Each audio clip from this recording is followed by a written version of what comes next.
नमस्कार. मी प्राध्यापिका सोनवणी श्वेताली, मराठा विद्याप्रसारक समाज, GMD arts, BW commerce and science college, Sinnar. तृतीय वर्ष वाणिज्यसाठी व्यावसायिक उद्योजकता 2 हा पेपर आहे आपल्यासाठी. या विषयाच्या अभ्यासक्रमामध्ये आपल्याला एकूण 4 टॉपिकचा अभ्यास करायचा आहे. ह्या 4 टॉपिकमध्ये आपल्याला काय काय शिकायचं आहे त्याची आपण थोडक्यात ओळख करून घेऊ. ह्या विषयाची ओळख करून घेऊ आणि त्यानंतर मग आपण आपल्या पहिल्या टॉपिक लघुउद्योगाकडे जाऊया. व्यावसायिक उद्योजकता 2 या विषयामध्ये आपल्याला लघुउद्योग म्हणजे काय, त्याचा काय अर्थ होतो, त्यामध्ये केली जाणारी भांडवली गुंतवणूक किती असते, एकूणच भारताच्या आर्थिक विकासामध्ये त्यांची काय भूमिका आहे, ते कशा पद्धतीने त्यांची भूमिका पार पाडत असतात, त्याचप्रमाणे लघुउद्योगांना कोणकोणत्या समस्यांना तोंड द्यावे लागते, शासनाची लघुउद्योगांबाबतची धोरणं कोणती कोणती आहे, लघुउद्योगांची निर्मिती कशी केली जाते, त्यामधील व्यावसायिक संधी कोणत्या आहेत, त्यांची निर्मिती करत असताना कोणकोणत्या पायऱ्यांचा समावेश यामध्ये केला जातो, व्यावसायिक आराखड्याची पूर्वतयारी, नंतर तो आराखडा तयार करत असताना आपल्याला कोणत्या गोष्टींची काळजी घेणं गरजेचं आहे, प्रकल्प मूल्यांकन कसे केले जाते, त्याचप्रमाणे त्या प्रकल्पाचं सहाय्य, विविध वित्तीय संस्थांकडून केले जाणारे सहाय्य किंवा बिगर वित्तीय पुरवठा, आपण जो व्यवसायासाठी आराखडा तयार केला आहे त्याची अंमलबजावणी कशी केली जाते, त्याचप्रमाणे त्यामध्ये जे काही विविध पैलू आहेत त्यांचा आपल्याला अभ्यास इथे करायचा आहे. व्यावसायिक आराखडा तयार करत असताना अनेक अडथळे आपल्याला निर्माण होत असतात. त्या अडथळ्यांचा देखील इथे आपल्याला अभ्यास करायचा आहे. लघुउद्योगाचं व्यवस्थापन कसं केलं जातं, त्याच्या वेगवेगळ्या अवस्था आहेत, त्याचा आपल्याला अभ्यास करायचा आहे. व्यावसायिक आजारपण कशाला म्हणतात, तसंच कौशल्य विकसन म्हणजे काय, इत्यादी ह्या सर्व घटकांची आपल्याला सविस्तर माहिती या विषयामधून मिळणार आहे. यामधला जो पहिला टॉपिक आहे तो म्हणजे आपला लघुउद्योग. लघुउद्योग म्हणजे काय किंवा त्याची व्याख्या काय आहे त्याबद्दल आपण ह्या धड्यामध्ये आपण त्याची सविस्तर चर्चा करणार आहोत. भारतीय अर्थव्यवस्थेमध्ये लघुउद्योगाला फार महत्त्व दिलं आहे, फार महत्त्वाचे स्थान दिलं गेलं आहे. कारण काय की भारताचा एकूण जो विकास आहे त्यामध्ये लघुउद्योगाचा खूप मोठा खारीचा वाटा आहे. त्यामुळेच अर्थव्यवस्थेला चालना देणाऱ्या सर्वांगीण प्रयत्न हा लघुउद्योगांमधूनच केला जातो. यामधून असे अनेक रोजगार प्राप्त होत असतात ज्याचा हा बेरोजगार लोकांना खूप मोठा फायदा होतो. परंपरागत ग्रामोद्योग किंवा कुटीर उद्योग असतील, हे ग्रामीण कामगारांना चरितार्थाचे एक महत्त्वाचं साधनच प्राप्त करून देत असतात. त्यामुळे चांगल्या रोजगाराच्या संधी उपलब्ध होण्यास लघुउद्योगाचा खूप मोठं सहाय्य आहे. लघुउद्योगामुळे काय होते, ग्रामीण भागातील जनतेचं जीवनमान देखील इथं उंचावलं जातं आहे. त्यांच्या आर्थिक आणि सामाजिक विकास झालेला दिसून येतो. लघुउद्योग हे विकसनशील देशांसाठी खूप महत्त्वाची अशी गोष्ट आहे. कारण विकसनशील देशांसाठी त्यांची अर्थव्यवस्था जर सुधारायची असेल त्यासाठी अतिशय असे उत्तम साधन म्हणजे लघुउद्योग आहे.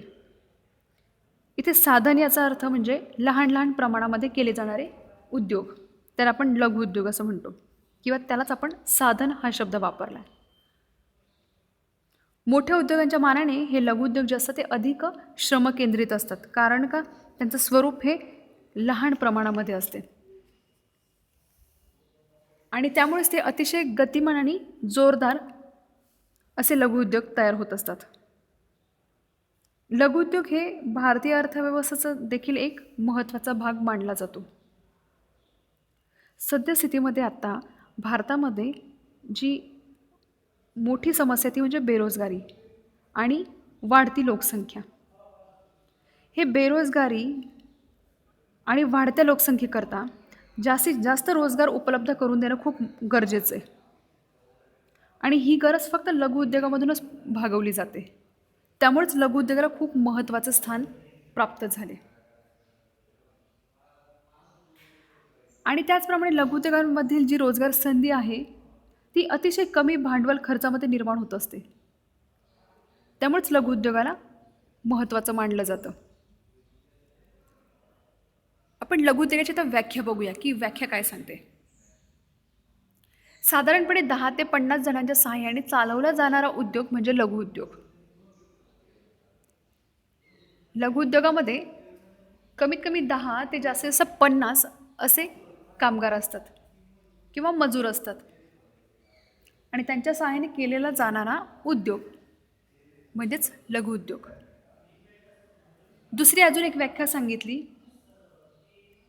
त्यामध्ये एक आधार तिथे घेतला आहे, ते म्हणजे विजेचा वापर जर करत असू किंवा विजेचा वापर करत नसू तर किती कामगार तिथे काम करतात आणि त्यांची एकूण भांडवल गुंतवणूक किती आहे. लघुउद्योग म्हणजे एक असा स्वतंत्र घटक की तेथे विजेचा वापर करीत असल्यास 50पेक्षा कमी कर्मचारी काम करतात आणि विजेचा वापर करीत नसल्यास 100पेक्षा कमी कर्मचारी काम करतात. जे विजेचा वापर जर करत असणार तर 50 कर्मचारी आणि वापर करीत नसल्यास 100 कर्मचारी आणि त्यांची एकूण भांडवली मालमत्ता किती असायला हवी? 100 लाख. 100 लाखाहून जास्त नसावी. तेव्हाच त्याला आपण लघुउद्योग असं म्हणू शकतो. आता लघुउद्योगामध्ये आपल्याला काही संकल्पना बघायच्या आहेत. यामध्ये पहिलं जे आहे ते म्हणजे उत्पादन श्रेणी. लघुउद्योगांमधील उत्पादन श्रेणी काय आहे? उत्पादन श्रेणी मोठ्या औद्योगिक विभागास सुट्टे किंवा घटक भाग यांची गरज असते आणि याचा पुरवठा हे लघुउद्योग करत असतात. म्हणजे मोठ्या उद्योगांना या सर्व घटकांचा पुरवठा हा लघुउद्योगांकडून केला जात असतो आणि त्या छोट्या घटकांचा लघुउद्योगांकडे मोठ्या प्रमाणात उत्पादन केलं जात असतं. लघुउद्योगांच्या अनेक उत्पादनांचा हा मोठ्या उद्योगांमध्ये मोठ्या प्रमाणात वापर केला जात असतो. लघुउद्योगांमध्ये कोणकोणत्या वस्तूंचा समावेश होतो बरं? त्याचं उदाहरण सांगता येईल तर अन्न किंवा त्या संबंधीमध्ये काही उद्योग आपण करू शकतो. उदाहरणार्थ लोणचे, चटण्या, पापड, ब्रेड इत्यादी बनवण्याचा उद्योग. त्याप्रमाणे लाकडाच्या वस्तू असतील, लाकडी फर्निचर असेल, कागद, नोंदवह्या, वह्या, त्यानंतर PVC पाईप येतात. काही रासायनिक उत्पादने देखील येतात. त्यामध्ये मेणबत्त्या येतात, साबण येतात, आगपेटी असेल, अगरबत्ती असेल, हे प्रोडक्ट त्यामध्ये येतात. त्याचप्रमाणे काच, चिकणमातीपासून बनवलेल्या वस्तू देखील यामध्ये येतात. काचेपासून बनवलेल्या बांगड्या त्याच्यामध्ये येऊ शकतात लघुउद्योगामध्ये. नंतर वेगवेगळ्या प्रकारचं फर्निचर, स्टीलच्या वस्तू, खुर्च्या, त्याचप्रमाणे घरगुती वापरायच्या ज्या ॲल्युमिनियमच्या वस्तू असतात, या सगळ्या वस्तूंचा लघुउद्योगामध्ये समावेश केलेला आहे. आत्तापर्यंत आपण बघितलं की लघुउद्योग म्हणजे काय, त्यामध्ये कोणकोणते उत्पादन श्रेणी येतात, लघुउद्योगाची व्याख्या काय येते, त्यामध्ये किती मजूर काम करतात, त्याच्यामध्ये किती गुंतवणूक असली पाहिजे. आता ह्या गुंतवणुकीचा आपण सविस्तर चर्चा करणार आहे. तेच दुसरी इथं पॉईंट जो दिलेला आहे तो म्हणजे लघुउद्योगांसाठी भांडवलाची गुंतवणूक. आपण व्याख्या जेव्हा बघितलं तेव्हा त्या दुसऱ्या व्याख्येमध्ये म्हटलं होतं की 100 लाखाहून ही अधिक गुंतवणूक नसावी. परंतु काही लघुउद्योग असे आहेत का ज्यांच्यामध्ये ही गुंतवणूक पुरेशी नसते. आपण आधी असं शिकलो की लघुउद्योगांमध्ये मूळची गुंतवणूक ही किती असायला हवी? 100 लाख किंवा 100 लाखापेक्षा जास्त नसावी. परंतु यामध्ये इतर गोष्टींबरोबर खाणकाम असेल, दगडांच्या खाणी असतील, यंत्राची दुरुस्ती असेल, त्यांची देखभाल असेल, यांचाही या लघुउद्योगामध्ये समावेश होतो. यामध्ये गुंतवणूक ही 1 कोटीहून अधिक असते, कारण तेवढीची त्याला गरज भासत असते. त्यामुळे ही गुंतवणूक ही 5 कोटीपर्यंत या क्षेत्रामध्ये वाढवली गेलेली आहे. यामध्ये एवढी गुंतवणूक केली जाते. पुढे जी संकल्पना दिली आहे ती म्हणजे छोटे उद्योग. छोटे उद्योग म्हणजे काय? ज्या उद्योगांमधील यंत्रसामग्रीतील गुंतवणूक ही 25 लाखाहून अधिक नसते त्याला आपण छोटे उद्योग असे म्हणतो. लघुउद्योगामध्ये आपल्याला भांडवली गुंतवणूक किती सांगितली होती तर 100 लाख. पण तेच जर छोटे उद्योग असतील तर त्यांच्यामध्ये भांडवली किंवा यंत्रसामग्रीतील जी काही गुंतवणूक आहे ती फक्त 25 लाख इतकीच असायला हवी, तरच आपण त्याला छोटे उद्योग म्हणू शकतो. म्हणजे लघु उद्योगांमध्ये पण अजून एक छोटा प्रकार आहे, तो म्हणजे छोटे उद्योग. या छोटे उद्योगांनाच आपण टायनी बिझनेस असं देखील संबोधू शकतो. पुढची जी संकल्पना आहे ती म्हणजे सहाय्यकारी उद्योग. सहाय्यकारी उद्योग म्हणजे काय? हे असे उद्योग आहे का जिथे सुटे भाग असतील, घटक भाग असतील, छोट्या जुळवणीची साधने असतील, यांचे उत्पादन चालते आणि यांचा जो काही पुरवठा आहे हा मोठ्या उद्योगांना केला जातो. म्हणजे ह्या सहाय्यकारी उद्योग ह्या शब्दामध्येच त्याचा अर्थ लपला आहे. म्हणजे मोठ्या उद्योगांना छोट्या उद्योगांकडून जे सहाय्य केले जातं त्यालाच सहाय्यकारी उद्योग असं म्हणतात. मग आता ह्या उद्योगामध्ये भांडवली गुंतवणूक काही लिमिट असेल तर ह्यामध्ये स्थिर मालमत्तेतील जी गुंतवणूक आहे ती 100 लाखाहून अधिक नसावी. यामध्ये पण गुंतवणूक किती केली पाहिजे हे इथे नमूद केलेले आहे. छोटे उद्योग जे तिथे 25 लाख गुंतवणूक असते. लघु उद्योग असेल तिथे 100 लाख असते. परंतु काही लघु उद्योगांच्या बाबतीमध्ये ही 5 कोटीपर्यंत वाढवली आणि सहाय्यकारी उद्योगांमध्ये 100 लाख एवढी गुंतवणूक असायला हवी, तेव्हाच त्याला आपण सहाय्यकारी म्हणतो. यामध्ये ही शेवटची जी संकल्पना आहे ती म्हणजे ग्रामीण किंवा कुटीर उद्योग. ग्रामीण किंवा कुटीर उद्योग कशाला म्हणायचं? आपण पहिले संकल्पना समजून घेऊ आणि मग तिच्या व्याख्येकडे जाऊया. ग्रामीण उद्योगामध्ये काय होतं आहे की तिथे कुटुंबियांच्या मदतीनेच अतिशय कमी भांडवलावर असा उद्योग केला जातो. हे जे कुटीर उद्योग किंवा ग्रामीण उद्योग आहे हे शक्यतो खेड्यांमध्येच लहान प्रमाणामध्ये चालवले जातात, म्हणूनच त्याला ग्रामीण उद्योग असं संबोधलं जातं. बहुसंख्य जे असे कुटीर उद्योग आहेत तिथे विजेचा वापरच केला जात नाही किंवा खूप कमी प्रमाणामध्ये केला जातो आणि त्यांची जी उत्पादने असतात ती ही इतरांपासून वेगळी असतात किंवा त्यांची ती एकमेव वस्तू असते की जी त्यांच्याचकडे मिळते आणि त्यांचं उत्पादन हे फार मोठ्या प्रमाणावर नसते. परंतु ह्या कुटीर उद्योगांना मोठ्या उद्योगधंद्यांशी स्पर्धा करताना अनेक अडचणींना सामना करावा लागतो. कारण काय होतं? कारण याचं स्वरूप खूप लहान प्रमाणामध्ये असतं. कुटुंबातील सदस्यच तिथे काम करत असतात. मजुरीने जे नेमलेले मजूर असतात ते अगदी कमी तिथे असतात किंवा नसतात देखील.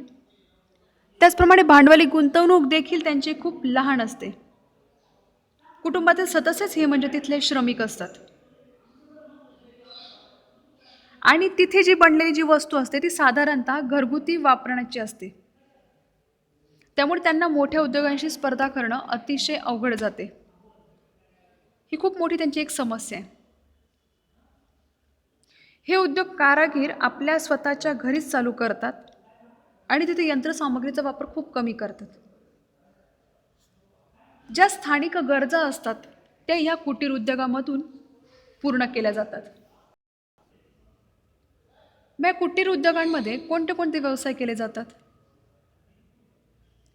कुटीर उद्योगामध्ये ग्रामीण भागाशी रिलेटेड असे उद्योग केले जातात. यामध्ये परंपरागत उद्योगांचा समावेश होतो. उदाहरण सांगायचं झालं तर खादी उद्योग असेल, हस्तकला असेल, यांसारखे परंपरागत उद्योग हे कुटीर उद्योगामध्ये समाविष्ट होतात.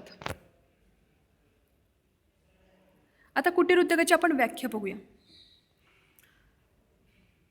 कुटीर उद्योग म्हणजे असा उद्योग की जो कुटुंबातील सदस्यांच्या मदतीनेच पूर्ण किंवा अर्धवेळ धंदा म्हणून केला जातो. म्हणजे यामध्ये जे कोणी मजूर किंवा श्रमिक काम करत असतात ते आपल्या घरातीलच एक सदस्य असतात. हे ग्रामीण भागात शक्यतो शेतीशी संबंधित असे कुटीर उद्योग असतात. त्याचप्रमाणे ते परंपरागत असतात आणि परंपरागत तंत्रांनीच ते केले जातात. अशा प्रकारे आपण ह्या लेक्चरमध्ये लघु उद्योग म्हणजे काय, लघु उद्योगाची व्याख्या समजून घेतली. त्यानंतर आपण सहाय्यकारी उद्योग म्हणजे काय, कुटीर उद्योग म्हणजे काय, ग्रामीण उद्योग म्हणजे काय, आपण ह्या सगळ्या संकल्पना इथे समजून घेतल्या. आपण पुढच्या लेक्चरमध्ये बघणार आहोत की लघु उद्योग आणि कुटीर उद्योग यांच्यामध्ये काय फरक आहे.